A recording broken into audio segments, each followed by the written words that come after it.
Forget-Me-Not. Written by J.L. Smith.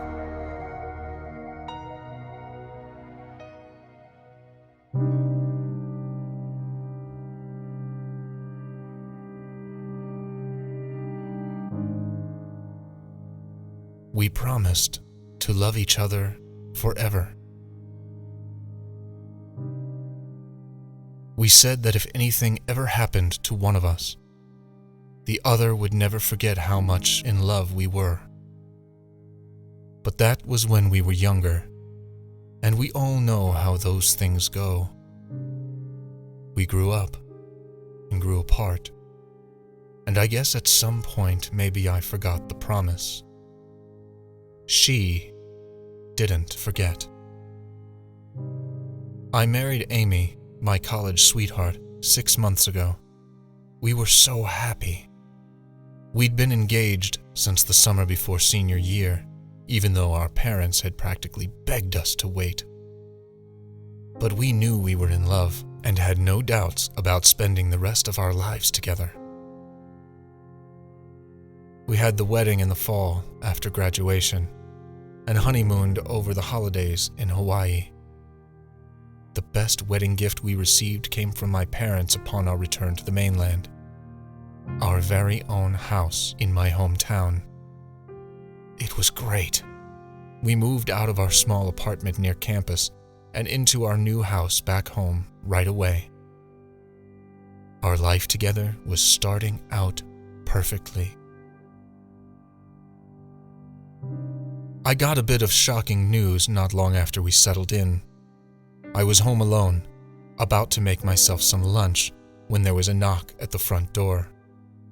When I answered, I had to take a beat.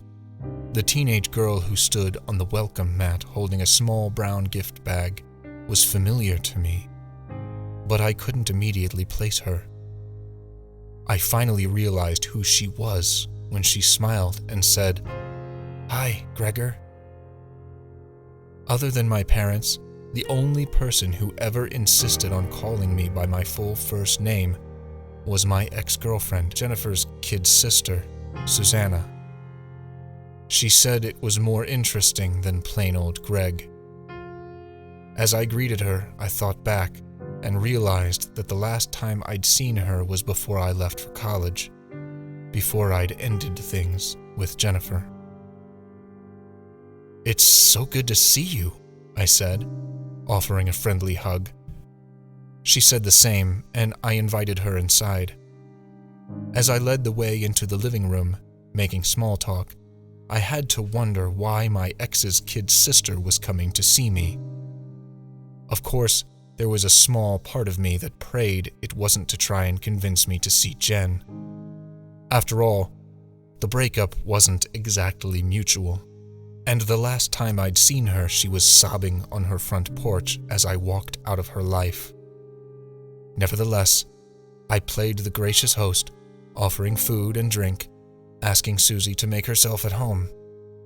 I really was happy to see her, though given how I'd left things with her sister, I wasn't sure how she or her parents had felt about me afterward.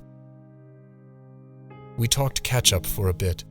She asked about college and how I was doing, and I told her that college had been fun and married life was great, which felt just a bit awkward given the circumstances.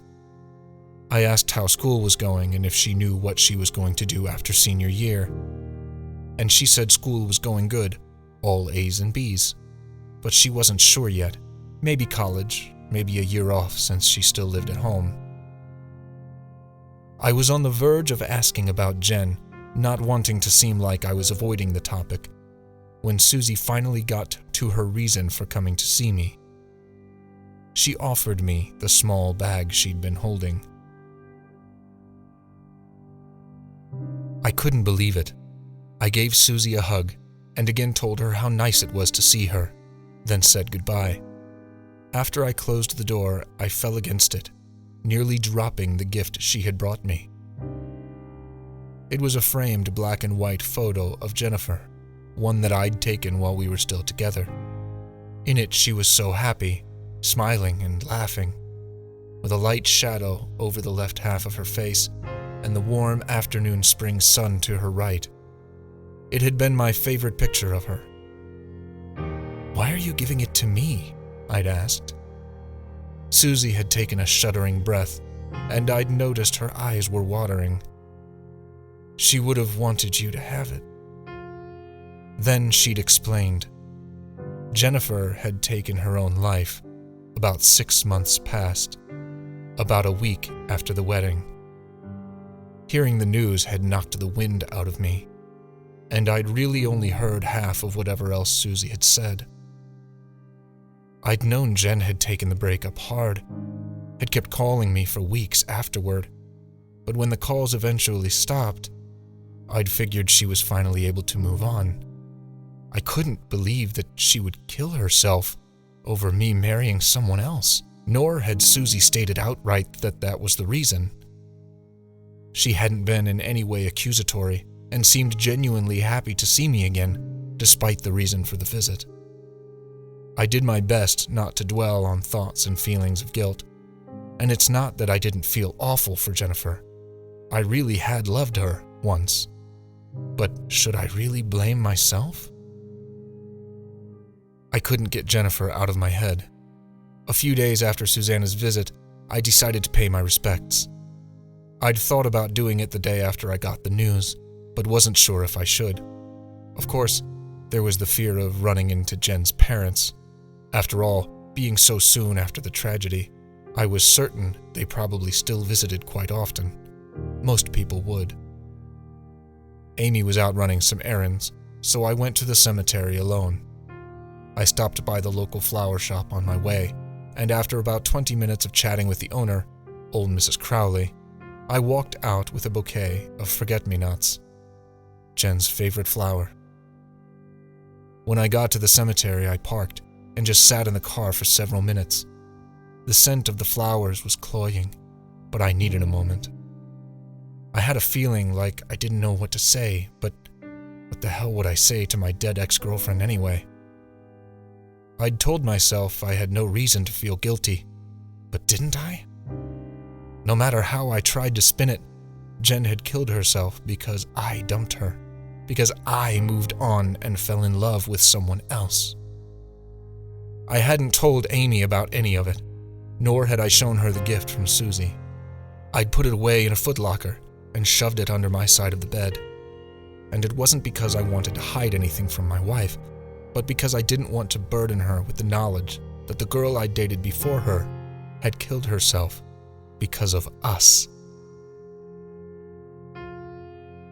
Susie had told me Jennifer was buried beneath a weeping willow tree in the northeast section of the cemetery.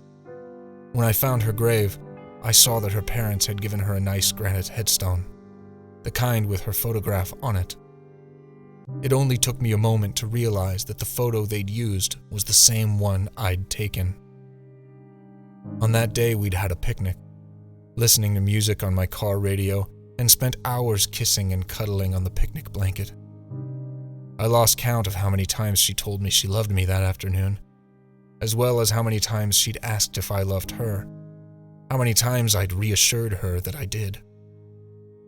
Seeing her smile, her happiness, on her gravestone, hit me a bit harder than I expected. My heart ached at the sight of it. Maybe I deserved that.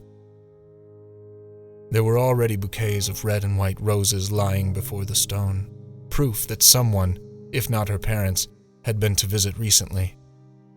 I set the forget-me-nots among them and took a step back with tears rimming my eyes.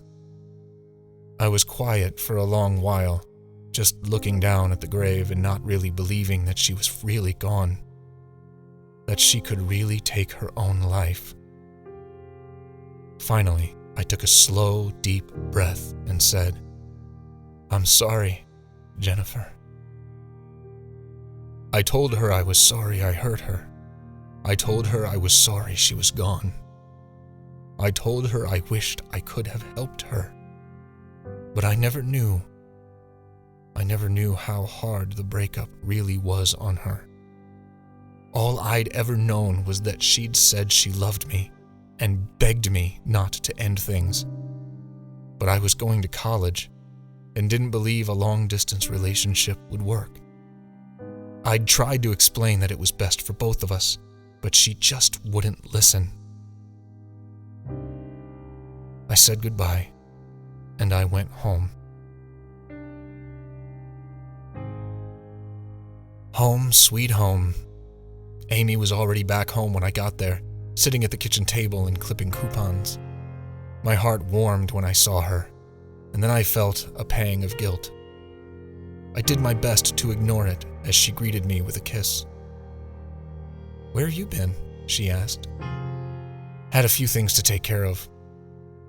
I felt bad not being completely honest with her, but again, I didn't want her to have to bear my burden. Thankfully, she didn't press me, and we went about our day. We had some lunch, watched some TV, had a nice dinner, and then went to bed. That night, I had a nightmare.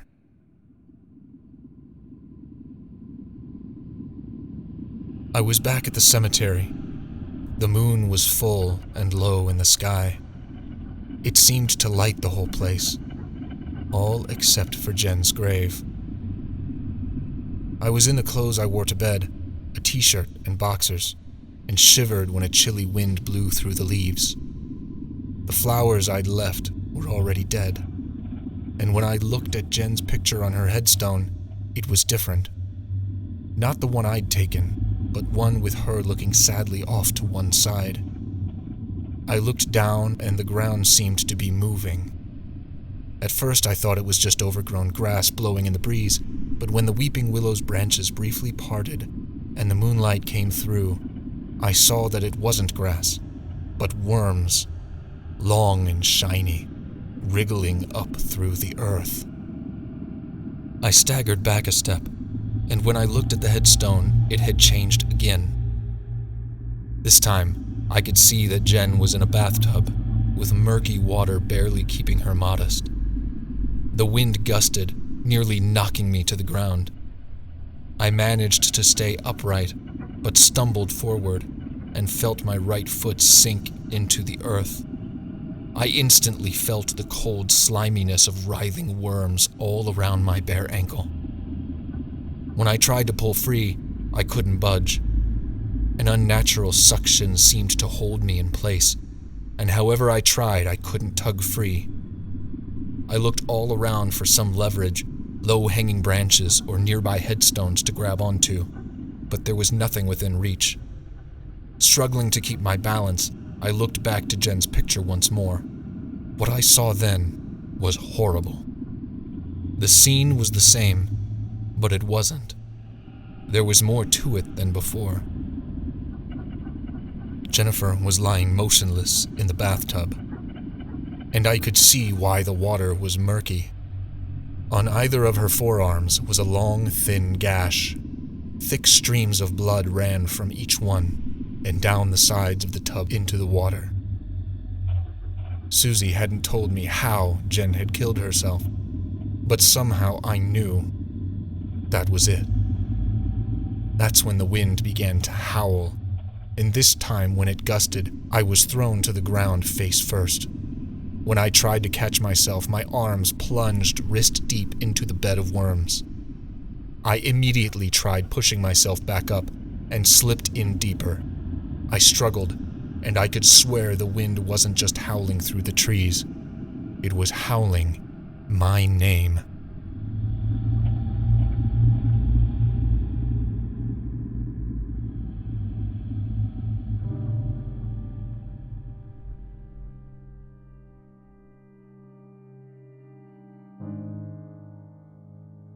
I awoke with a gasp and shot up in bed. It was dark, but I stared at my hands for several seconds, straining to see the cold, slimy worms I was certain were still on me. When my eyes finally adjusted, I saw nothing was there, and got up to get a drink of water. Amy must have been tired because she managed to sleep through my commotion, and I was careful getting back into bed to keep from disturbing her. I must have lain awake for a good half hour before eventually drifting back to sleep. The wind had picked up outside, and if I really listened, I could still hear my name being called. couple days went by, and I wasn't feeling great. I was normally a morning person, but I'd been having restless nights. When I rolled over in bed and tried to pull my beautiful wife in for a snuggle, she wasn't there. At first, I figured she was in the bathroom, but when I cracked my eyes and saw the mid-morning sun outside our bedroom window, I checked the time. I'd overslept by a few hours. Luckily, I hadn't started my new job at the local paper yet. That was going to be the following Monday, so I wasn't late for anything. Still, it wasn't like me to sleep in, especially not by several hours. I got up and managed a shower, then joined Amy downstairs for some lunch. "Why'd you let me sleep in so late?" I asked. "You looked like you needed it," she answered with a grin. I'll admit, my reflection in the bathroom mirror looked like hell. We chatted over a nice plate of finger sandwiches. I managed to eat, but the whole time I felt fatigued, and I couldn't concentrate on anything Amy was saying.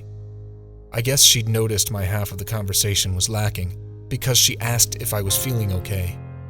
I told her I was fine, that it was just a headache. She took my plate and gave me a kiss on the forehead. "Maybe you should go back to bed." Not normally the type to take a nap in the middle of the day, I reluctantly agreed. By the time my head hit the pillow, I could barely keep my eyes open. I was just about to drift off when I felt Amy climb onto her side of the bed. She caressed my forehead with a soft, cool hand. The next morning, I managed to pull myself out of bed by a more reasonable hour. I still felt like hell, but put on my best fake smile when I greeted Amy with a kiss at the bathroom sink. She'd just finished brushing her teeth. "How do you feel?" she asked with a smile. I wrapped my arms around her. "I'm okay." When I thanked her for taking care of me the previous evening, she looked at me funny. I stayed downstairs after you came up. I didn't see you again until later when I came to bed. You were fast asleep." I was puzzled. Maybe I had just dreamed her caressing my head. I said as much, and we laughed about it, had another kiss, and then went about the day. My first day working at the paper went fairly well, despite feeling a bit exhausted by bad sleep. The owner, Mr. Sanders, was an old friend of my dad's and was easy enough to get along with. I also knew a couple of my new coworkers, Paula and Vince, from school and growing up. When lunchtime rolled around, we'd had a chance to catch up, and of course, the topic of Jennifer came up. When they asked if I'd heard, I said yes, and told them how Susie had been the one to tell me. When I said we'd had a nice conversation, they seemed a bit surprised. I asked why, and they told me that, apparently, Susie hadn't been shy about telling people it was my fault that Jen had killed herself. My heart sank to hear that, and I thought back to Susie's visit. She hadn't given any sign that she blamed me, or seemed to hold anything against me for what happened. If what they said was true, then Susie must have eventually realized I wasn't to blame and forgiven me. The rest of the workday had gone by fast, and I hadn't thought any more about Susie or Jen. By the time I got home, I couldn't wait to tell Amy about my first day. When I walked into the house, I called out to her. When she didn't answer right away, I looked for her in the kitchen. She wasn't there, so I started up the stairs. When I called out again, she answered me from the bedroom. As I went, I started telling about my day, how much I enjoyed it and got to catch up with some old friends from school. When I got to the bedroom door, I froze. Amy was sitting on the edge of the bed holding the framed photo of Jennifer. We were both quiet for several moments as I approached her. Finally, she looked up at me, confusion on her pretty face. "Who is this, Greg?" I still didn't want to tell her, but I couldn't lie to her about it either. So I sat down, took a deep breath, and explained the situation. Thankfully, I married a wonderful woman. Amy took in the whole story, then handed the picture to me. I asked her how she felt, knowing the circumstances of Jen's death, and she told me she was sorry that things had happened the way they did. She also told me that I couldn't blame myself. "As tragic as it isn't your fault, Greg." She gave my hand a loving squeeze. It's nobody's fault. I nodded, but I wasn't so sure. When I knelt down to pull my footlocker out from under the bed and put the picture back, I asked Amy what she had been looking for when she found it. I got some dirt on my top working in the garden. I came in to change when I finished. I laughed. Why were you looking for a top in my footlocker? When I looked up at her, she seemed confused. What? Greg, when I came into the bedroom, the picture was sitting on your nightstand. I never touched the footlocker. I felt a shiver at her words and looked down at the picture. Remembering the nightmare I had after visiting Jennifer's grave, I almost expected it to change. Of course it didn't, so I set it back into the footlocker, closed and latched the lid, then put it back under the bed.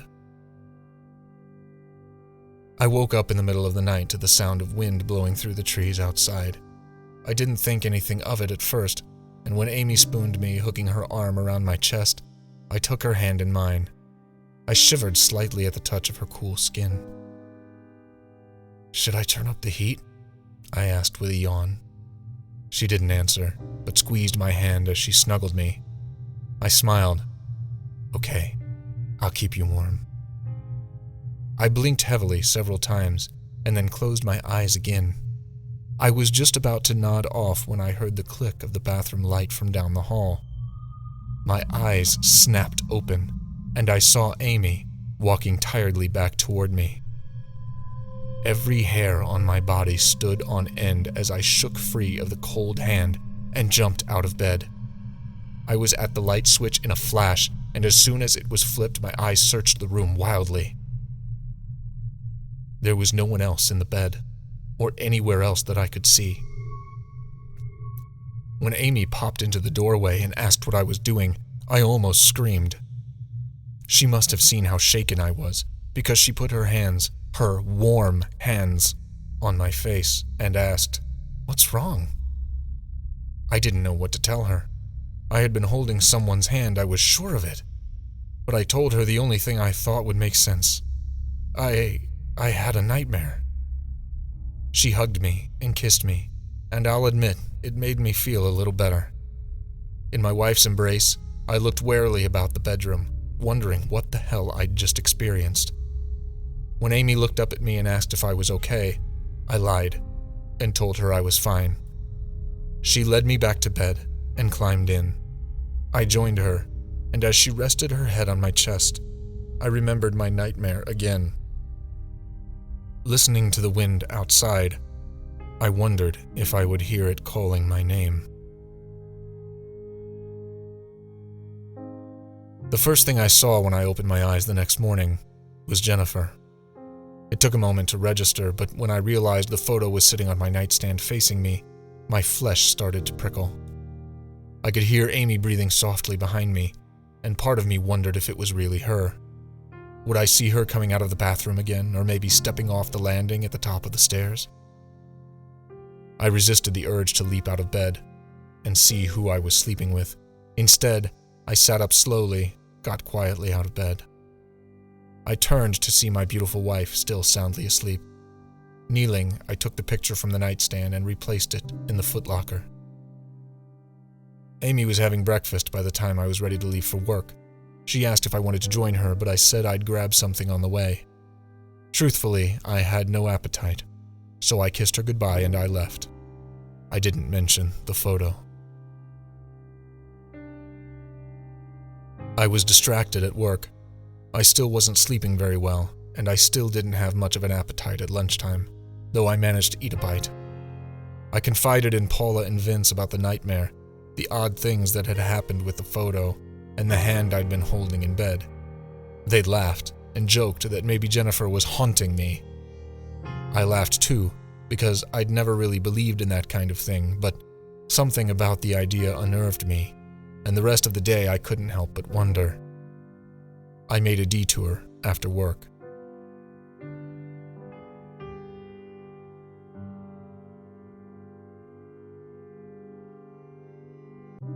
I hadn't planned on going back to the cemetery, but after the conversation at lunch, I figured maybe, just maybe, If there was something unnatural going on, I could do something about it.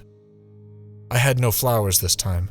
When I got to Jennifer's grave, the roses and the forget-me-nots were gone, likely picked up by a caretaker or simply blown away.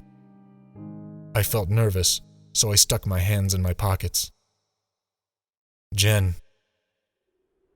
As soon as I spoke, a breeze kicked up. Jennifer, I don't know if this is crazy or if you're really... how to phrase it. If you're still around, if you're haunting me, please, Jen, please, just stop. The breeze died down, and in the back of my mind I crazily thought maybe she really was around, and she was hearing me. I loved you, Jennifer, but... My words caught in my throat when the wind gusted, nearly knocking me over, just like in my nightmare. In all honesty, I was afraid. The conversation with Vince and Paula, along with the things that had happened, had me rattled. But I had to do something, even if I was just a crazy guy talking to the wind in a graveyard. I loved you, but that's all in the past. I moved on, Jen, and I hope you can too. The breeze waned again, and I took a steadying breath, then walked over to the headstone. I knelt down and placed a hand on it for just a moment, looking at the photo. I'm happy, I said. Please be happy for me. The breeze rustled lightly through the leaves of the willow, cool and soothing.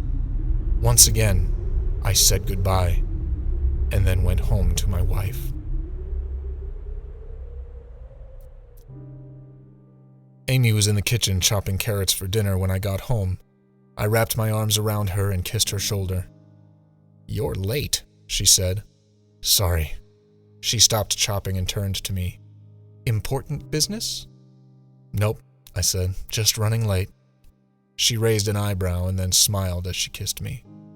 You know, you're lucky I'm not the suspicious type. I laughed. Believe me, I know how lucky I am. We shared another kiss before she turned back to her carrots. Why don't you get cleaned up, and then you can tell me all about your day while I finish dinner? Yes, ma'am, I said, giving her a squeeze before heading upstairs for a quick shower. When I stepped out of the bathroom, I caught the mouth-watering aroma of homemade beef stew, my favorite comfort food. Amy was an excellent cook, and with a spring in my step, despite some remaining fatigue, I went to the bedroom to finish toweling off and get dressed. As I entered, I caught something in the corner of my eye. I almost didn't stop for a second look, but the object was in the vicinity of the nightstand. As I turned, I felt my stomach knotting.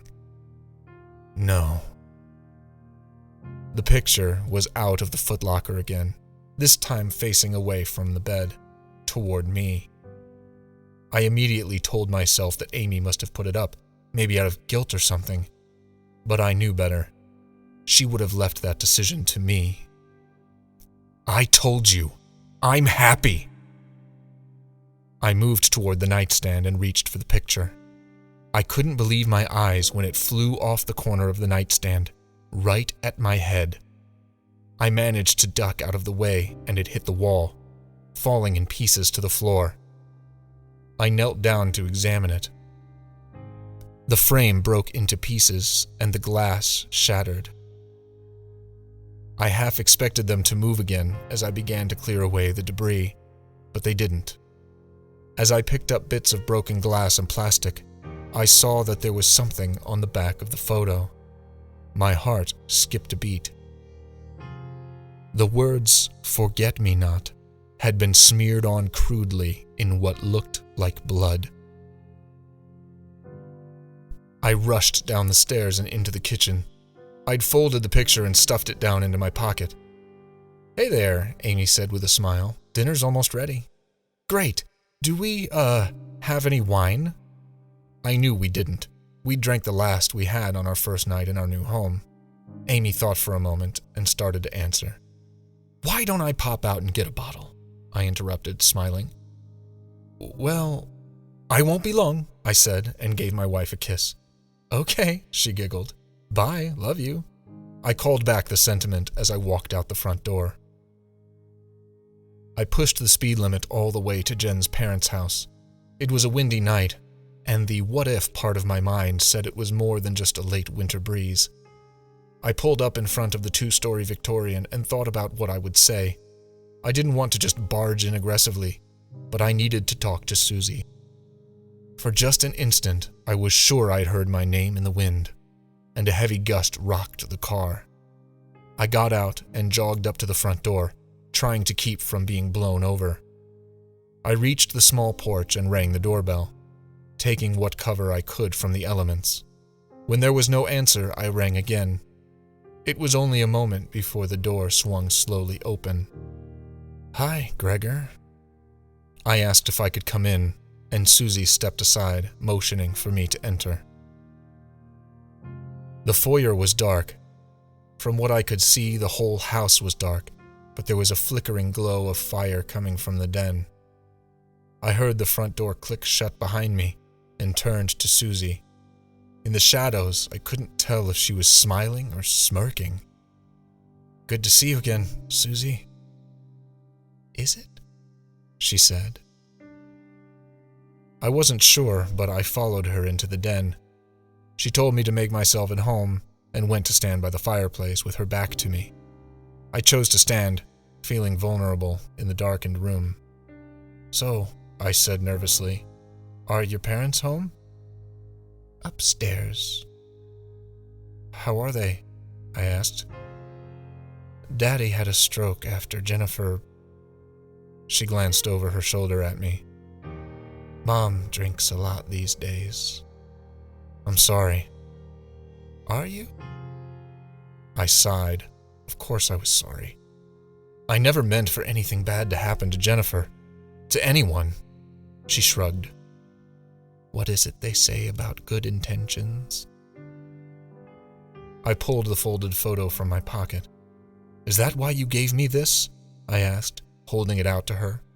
Finally, she turned to face me. "I told you, Gregor. Jenny would have wanted you to have it." I couldn't see her face with the fire at her back. "I know because I found it on the bathroom floor. When I found her." My heart sank. Susie hadn't told me before that she was the one who found Jennifer. "Susie, I have to think. You were probably the last thing she thought of. Lying there, dying, writing that on her favorite picture, in her own blood." She turned away again. "And now you get to keep your promise." I moved to join her by the fire. "My promise?" Susie turned to look at me. This time I could see her smirk by the firelight. "Your promise to never forget." I hated that my actions caused so much pain for someone I once loved, but the way Susanna was looking at me made me more angry than sad. I looked down at the folded photo in my hand, then dropped it into the licking flames. I've said my goodbyes. As I turned and headed for the foyer, for the door, I heard Susanna cluck her tongue. "She won't be happy about that, Gregor." Her words gave me a chill, but I didn't look back.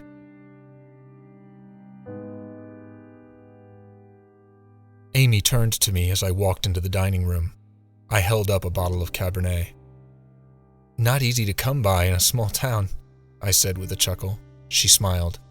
"My hero." Dinner was great, as I knew it would be.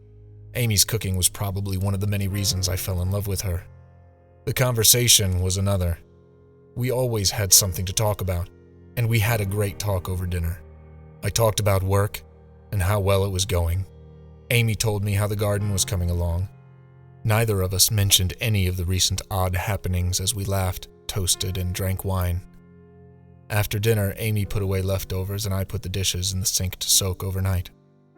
We went to bed and made love, and then fell asleep in each other's arms. I wasn't expecting another nightmare.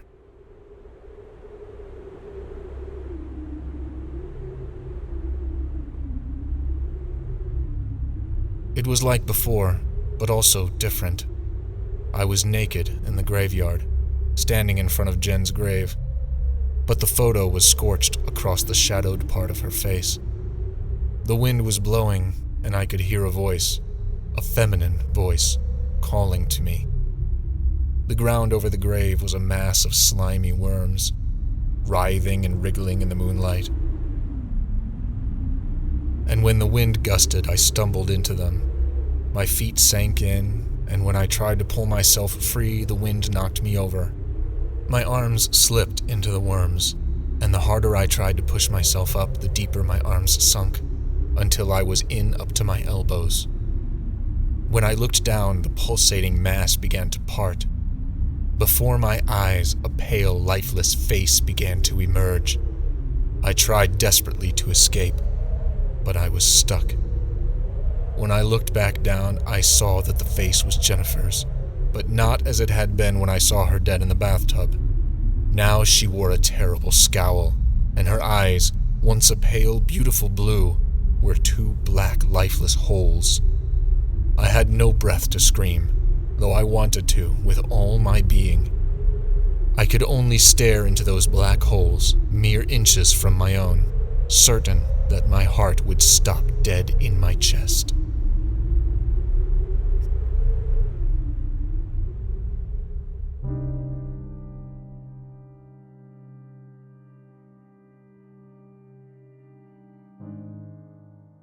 When I woke, I was covered in sweat and chilled to the bone. My eyes, wide and terrified, searched the bedroom from the shadows in the corners to the darkened doorway.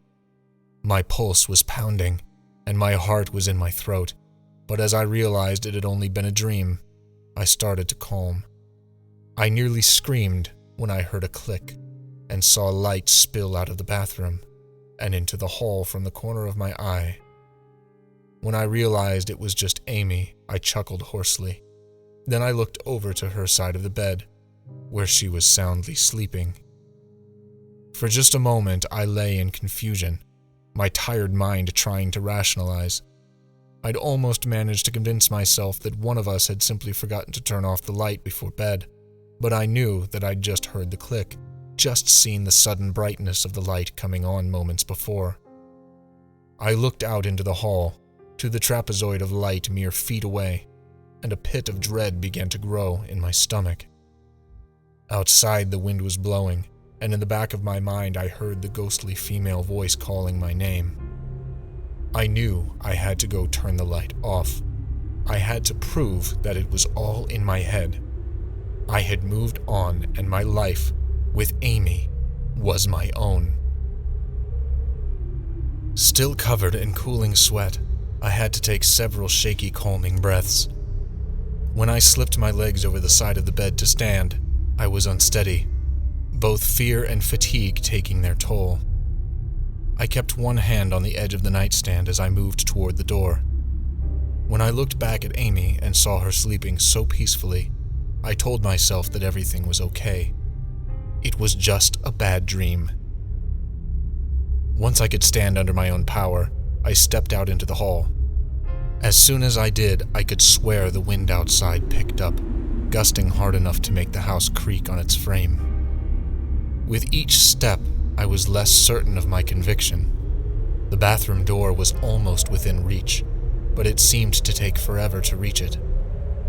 When I was standing just outside the box of light that reached out into the hallway, I stopped to take several calming breaths.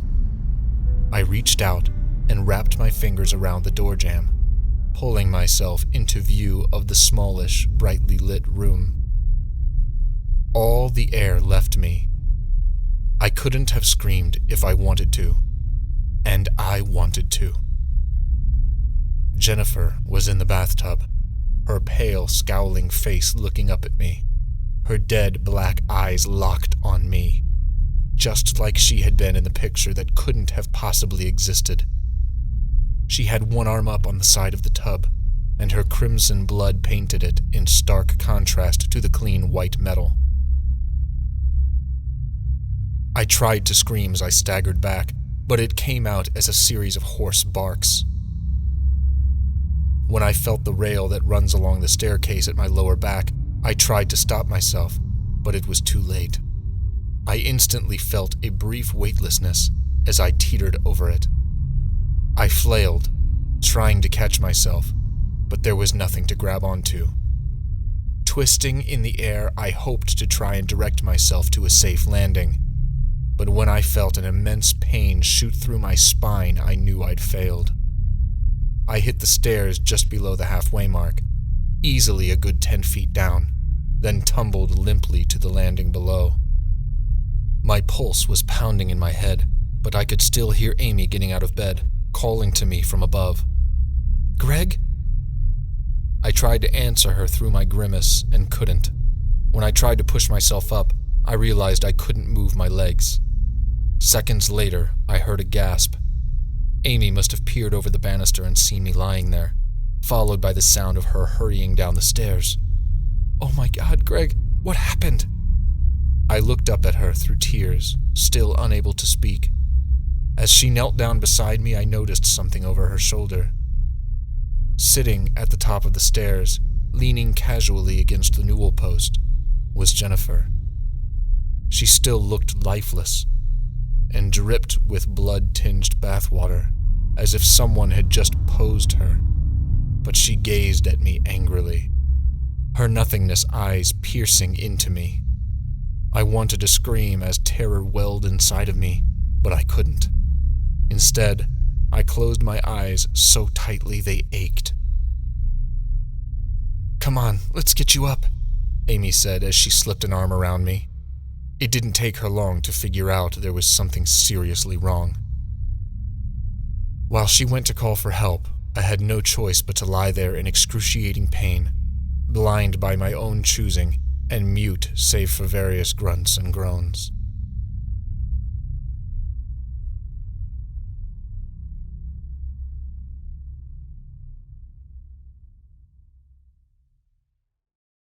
The doctors say the paralysis could go away, and I could regain some function. No promises, though.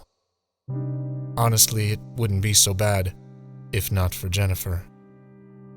She's always here now. Her angry, lifeless eyes are always gazing right at me. When Amy bathes me, Jen is here. When Amy tries to be romantic, Jen is here. When I sleep, Jen is here. That's the worst. Even though I know Amy is the one who is lying beside me, all I can see is Jennifer's deathly eyes piercing into me all night long. She'll never let me forget her.